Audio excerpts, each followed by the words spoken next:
Hello friends, welcome back to my channel. My name is Mackenzie. Thank you for joining me. Today we are going to be doing some recipes. I'm super excited. We're just going to be doing some cooking. Today we're making some tomato basil soup, which I'm really excited about. It's actually kind of warm this week, but over the past week or two we've been getting a lot of rain. It's been starting to feel like fall.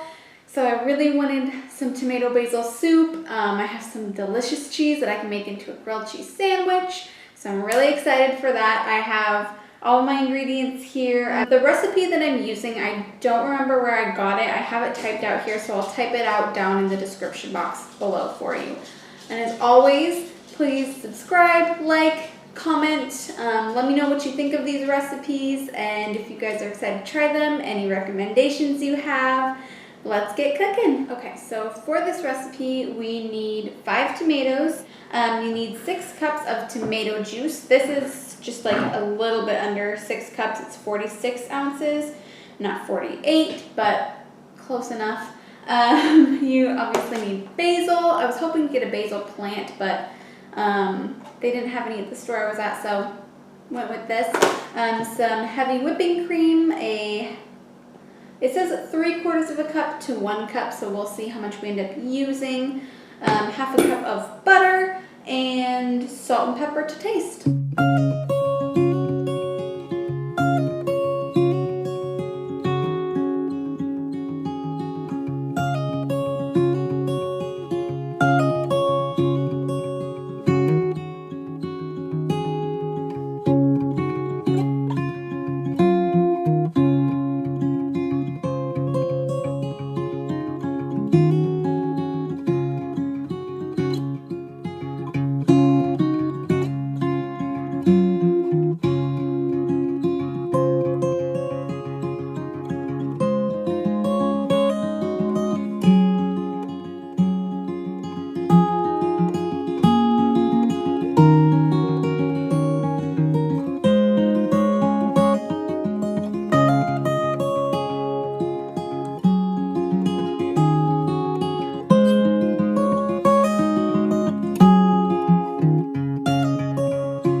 just wanted to give you a little update on how the soup was. It was really delicious. It was so good.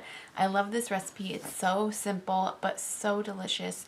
I definitely let it simmer a little too high.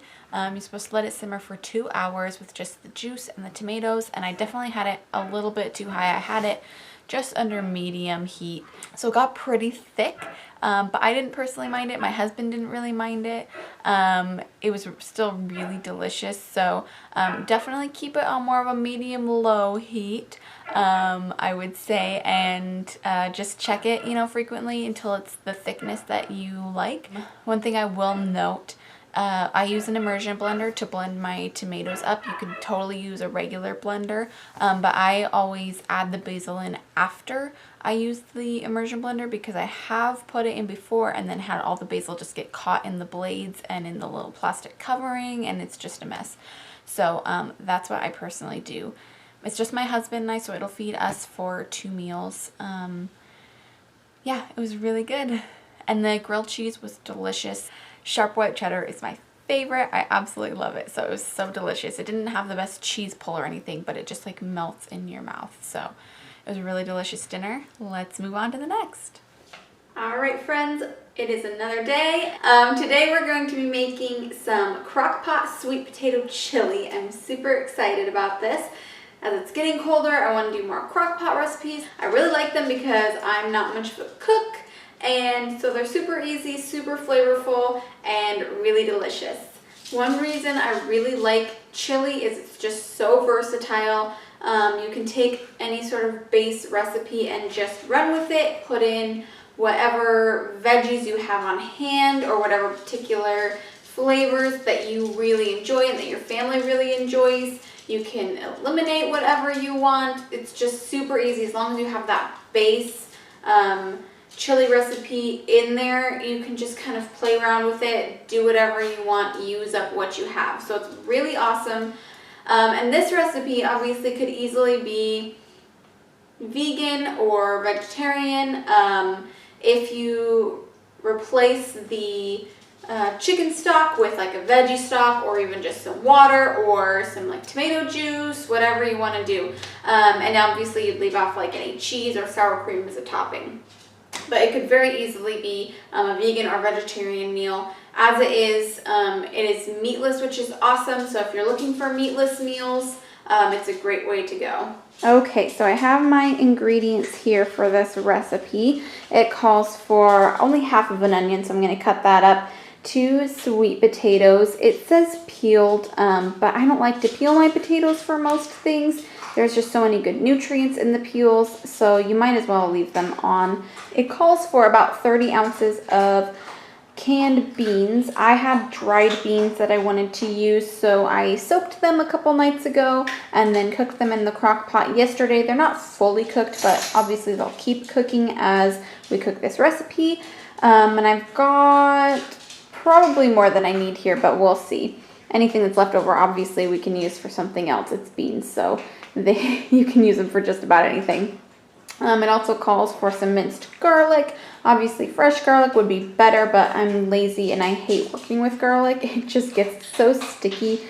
So we have this. It calls for a can of diced tomatoes, some cumin, which we actually don't have, so we're leaving that out. Chili powder, paprika, and oregano. It does call for chicken stock. This is actually my freezer. I forgot that it needed chicken stock, so I just ran this under some cold water and it thawed out really nicely.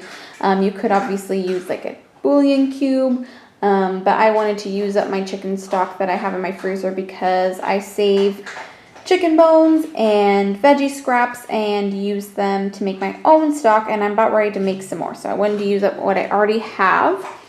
This recipe also calls for a bell pepper. I'm not really a fan of bell peppers personally, so we never have any at the house, so we're just leaving it out. And back here, since it's just my husband and I, this is going to end up making probably a lot of chili. So as I cut everything up and get everything ready, I'm actually going to throw half of it in a Ziploc bag to put in my freezer to do another time. Just throw in the crock pot one day and have for dinner. I don't have any of those fancy bag clips that everyone has, but a tip that I got from Frugal Fit Mom here on YouTube, who's one of my favorite channels, is just throw the Ziploc bag in a pitcher and it works just about the same.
Crock pot, and I've got my bag of extra for the freezer. I'm just gonna put it on high for a few hours because it's already 4:30 in the afternoon. I was just doing a lot this morning and I had like a nice relaxed morning a little bit. I just took my time with everything, but that of course meant it took longer for me to get started on this. So I've got it on high, so hopefully it'll cook up okay in a couple hours for us to have for dinner. And I'll probably make up some cornbread with that, and I'm excited. It's gonna be good, I think. I did add a little bit extra paprika just because we don't have cumin, just to make sure we don't lose that flavor. And of course the recipe will be linked down below for you guys. But like I said, chili is a great versatile food, especially in the crock pot. It's nice and easy, just throw everything together and you can add or subtract whatever you want. So I'm excited to eat it. All right, friends. So first I'll talk about the chili. It was good. We didn't end up eating it the day that I made it just because it was so late when I got it started, and then we had some leftovers in the fridge anyway that we needed to eat up, so we just ate those. But we did have it a day or two later, just reheated it on the stove, and it was really good. I ended up leaving it on high in the crock pot for about 4 hours, and I think that actually might have been a little too long. Between that and like reheating it, it was just a little bit thicker than I would have wanted. It didn't quite have as much liquid as I wanted, and I think that's just because it evaporated too much through being in the crock pot and reheating it. So I maybe either go with a little bit more liquid or just less cooking time. I also could have used some more sweet potato in it, actually. It was definitely bean heavy, which chili often is, but I could have used some more sweet potato. But it was really good. It was a good base to start with. I think if I were to make it again, I would tweak a few things. But overall it was good. We made some cornbread and some honey butter, and that was delicious. So now, today, we're going to be making a slow cooker potato soup. It's been rainy today. It's brightened up a little bit now, but it has been rainy. So let's do it. Okay, so this recipe that I'm trying Does take a little bit of work at the end. You just have to make a roux to thicken it up after it's been in the crock pot. But, I mean, I think it'll still be good. It helps thicken up, make it nice and creamy. So, and it doesn't call for heavy cream, which is perfect because I only have half and half. It actually technically calls for evaporated milk, but half and half will work just fine. So I'm going to bake up some bacon in my oven. I really like making bacon in the oven because I don't have to babysit it so much and it doesn't splatter all over my stove. So I think that's the best way to do it. We're going to do that. We're going to save the bacon grease because we're going to use that for the roux. And I have some other bacon grease that we've been keeping it in the fridge to use as instead of oil, things like that. So we're going to do that. I've got more chicken stock that I'm going to use. I'm using up all my chicken stock. And we're going to use some onions and potatoes. Just going to cook that up in the crock pot and then add everything else towards the end. So let's get going.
Been about 4 hours since I put the potato soup in the crock pot. I put it on high just because, once again, I started it kind of late in the day, and so I wanted to not have it sit there for 8 hours and be done at like midnight.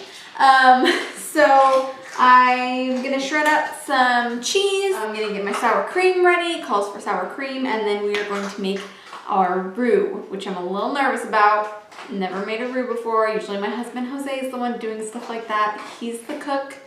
Like literally he works as a cook, so he's the one that knows that kind of stuff. I'm not usually very good at it, but I'm gonna try it and hopefully it works out. Here we go.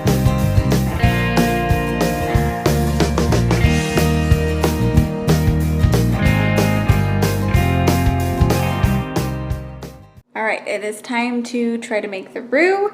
So I'm going to use my bacon grease that we already had in the fridge, and then I'm going to scrape off this bacon grease from when I made bacon earlier as needed. I'll supplement with butter or margarine or whatever if I don't have enough. I need 4 tablespoons, so I don't have enough. So I'm going to use butter or margarine or something. And hopefully this works.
feel like the lighting is not great here and it's not showing it very well, but it smells so good, guys. It smells like just your quintessential yummy, amazing, like loaded baked potato soup.